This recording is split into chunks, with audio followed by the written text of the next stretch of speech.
नमस्कार दोस्तों, धर्म रहस्य चैनल में आप सभी का एक बार फिर से स्वागत है।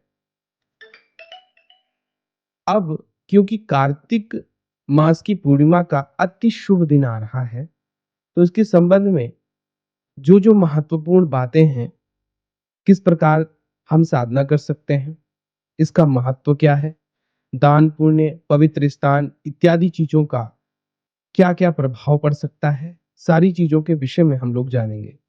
लेकिन सबसे पहले जानते हैं कि हिंदू पंचांग के अनुसार इस वर्ष 2024 में कार्तिक पूर्णिमा 15 नवंबर को मनाई जा रही है। इस दिन विशेष रूप से धार्मिक और आध्यात्मिक रूप से देवी और भगवान विष्णु की पूजा की जाती है। यह दिन माता लक्ष्मी और भगवान विष्णु की विशेष रूप से पूजा का दिन माना जाता है।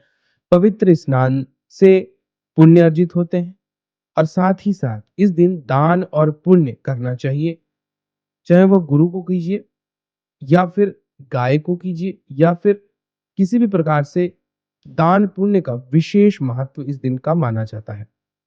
अगर शुभ मुहूर्त की बात की जाए तो कार्तिक पूर्णिमा की तिथि प्रारंभ हो रही है 15 नवंबर 2024 को प्रातः 6:19 से और कार्तिक पूर्णिमा की जो तिथि समाप्त होगी वह 16 नवंबर 2024 को रात्रि 2:58 तक रहने वाली है।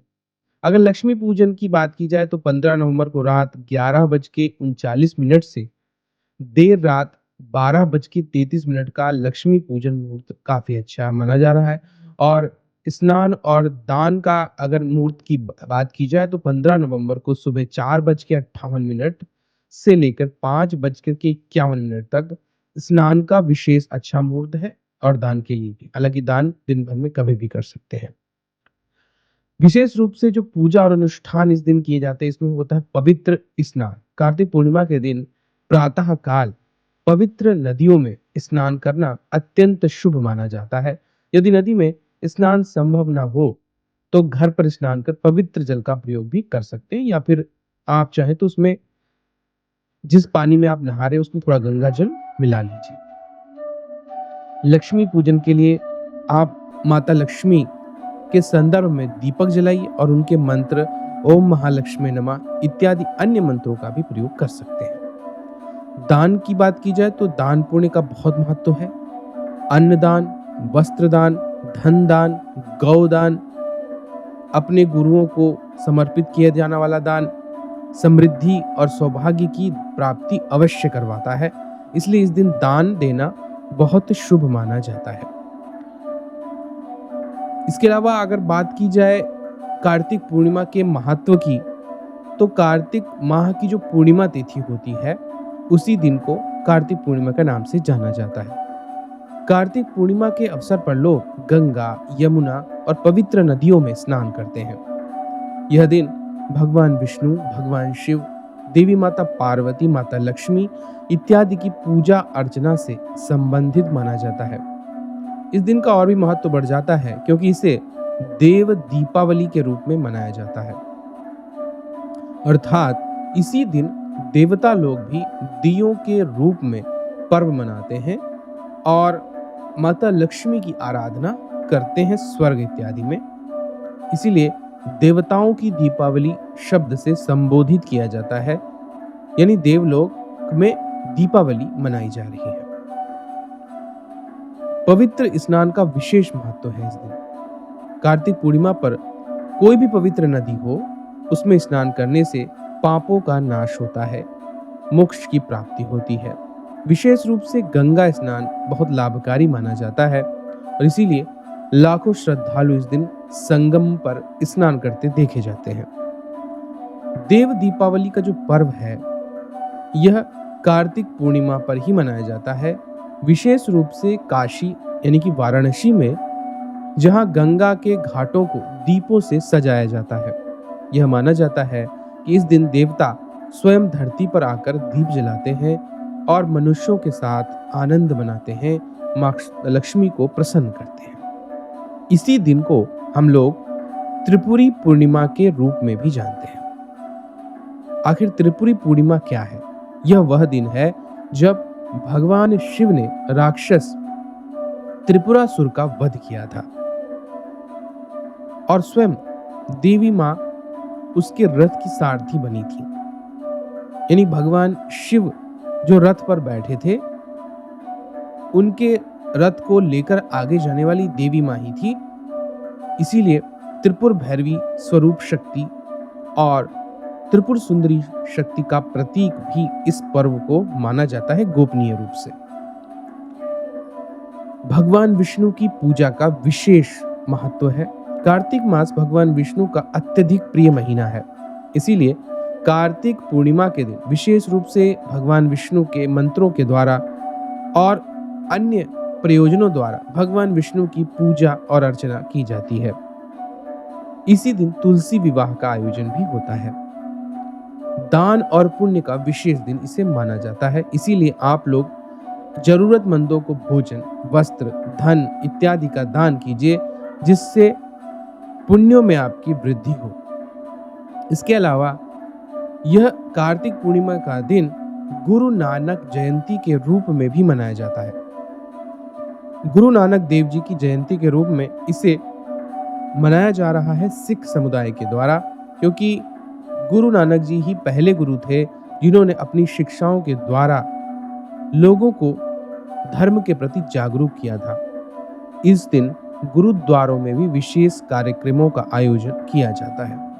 यही सब के कारण कार्तिक पूर्णिमा का जो है बहुत आध्यात्मिक महत्व माना जाता है। इस दिन आप अगर विशेष तरह की चीजें करते हैं तो अनगिनत लाभ आप प्राप्त कर सकते हैं, जिसमें सबसे पहली बात है आप सूर्योदय से पूर्व स्नान और ध्यान अवश्य करें। यानी कार्तिक पूर्णिमा के दिन सूर्योदय से पूर्व पवित्र नदियों, विशेष रूप से गंगा में स्नान करना अत्यंत शुभ माना जाता है। यदि नदी में स्नान करना आपके लिए संभव नहीं है तो घर में भी आप अपनी बाल्टी या फिर जिसमें भी आप नहा रहे हैं, पवित्र जल से आचमन करके थोड़ा सा गंगा जल मिलाकर आप उस जल से स्नान कर सकते हैं। स्नान के बाद ध्यान, प्रार्थना और संकल्प इत्यादि लें कि ईश्वर की उपासना और आप साधना में इसी प्रकार समर्पित रहेंगे। भगवान विष्णु की विशेष पूजा का दिन होता है, इसलिए इनकी पूजा अवश्य करनी चाहिए। भगवान विष्णु की मूर्ति या चित्र के समक्ष दीपक जलाएं, उनका ध्यान करें। विष्णु सहस्त्र नाम या फिर श्रीमद् भगवद गीता इत्यादि का पाठ करें। इससे विशेष पुण्य प्राप्त होता है और दुखों से मुक्ति मिलती है। भगवान विष्णु को तुलसी दल अर्पित करें और ओम नमो भगवते वासुदेवाय मंत्र का जाप करें। इसी प्रकार इसी दिन भगवान शिव की आराधना भी बहुत ही फायदेमंद है।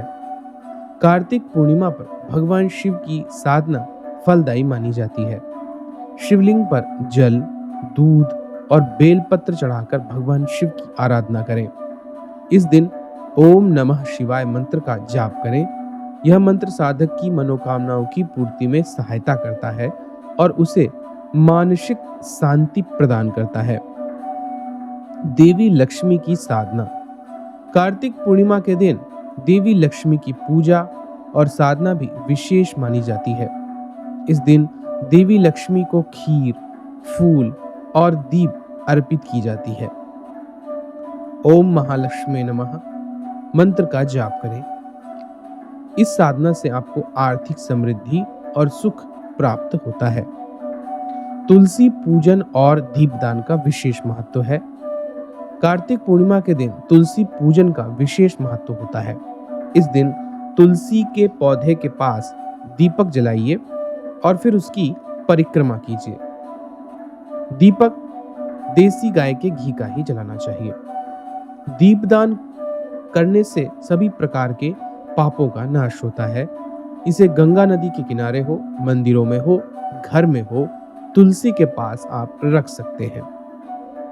साधारण मंत्र साधनाओं में इस दिन आप ओम कार्तिकेयाय नमः अथवा ओम नमः शिवाय अथवा ओम नमो भगवते वासुदेवाय अथवा ओम श्रीम ह्रीम क्लीम महालक्ष्मी नमः इत्यादि में से कोई भी मंत्र को जाप कर सकते हैं। इससे आपको मानसिक शांति और आध्यात्मिक बल प्राप्त होता है। साधक पूरे दिन जितना हो सके मौन रहकर ध्यान और मंत्र साधना कर सकता है। इसे मौन साधना भी कहते हैं। इससे मन की एकाग्रता और साधना में गहनता को यह चीज बढ़ाती है। इस दिन आप योग और ध्यान भी कर सकते हैं। सूर्योदय के पहले योग प्राणायाम करने से शरीर और मन शुद्ध हो जाता है। ध्यान में बैठकर अपने इष्ट देवता का ध्यान करें। अपनी सांसों पर ध्यान केंद्रित करते हुए साधना को गहराई दीजिए। यह मानसिक शांति, आध्यात्मिक जागृति और उच्च चेतना प्राप्त करने में आपकी सहायता करता है। अस्त्र, वस्त्र और धन का दान इस दिन करना चाहिए। अन्नदान, दीपदान, गुरु को दान, अपने विशेष जरूरतमंद लोगों को दान, गाय को विशेष रूप से भोग देना इत्यादि कई सारी ऐसी क्रियाएं हैं जो आप इस दिन कर सकते हैं। इस दिन पवित्र होकर के आप साधना कर सकते हैं। कुछ विशेष प्रकार की साधनाओं में आप कमर भर जल में खड़े होकर मंत्र का जाप अपने सामने जलते हुए दीपकों को पानी में रखते हुए करना चाहिए। यह विशेष तरह की तंत्र साधनाओं में शामिल होता है। इस प्रकार आप समझ सकते हैं कि इस दिन विशेष रूप से ध्यान, दान, मंत्र जाप, साधना और पूजा का विशेष रूप से महत्व है। यह दिन विशेष रूप से जगत के कल्याण के लिए बहुत ही महत्वपूर्ण है, क्योंकि स्वयं देवता लोग इस दिन देव दीपावली मनाते हैं और इसी कारण से पृथ्वी पर आते हैं। उनके पृथ्वी पर आगमन के कारण आपको देखकर वह आपको प्रसन्नता पूर्वक कोई भी वरदान दे सकते हैं। इसी कारण से इस दिन को बहुत शुभ माना जाता है। और क्योंकि अब भगवान विष्णु जाग गए होते हैं, इसलिए शादी विवाह के कार्यक्रमों से लेकर के सभी मांगलिक कार्य शुभता के साथ शुरू हो जाते हैं। इस कारण भी इसे बहुत ही महत्वपूर्ण दिन माना जाता है। आशा करता हूं यह वीडियो आप लोगों को पसंद आया होगा। आप सभी का दिन मंगलमय हो। जय मां पराशक्ति।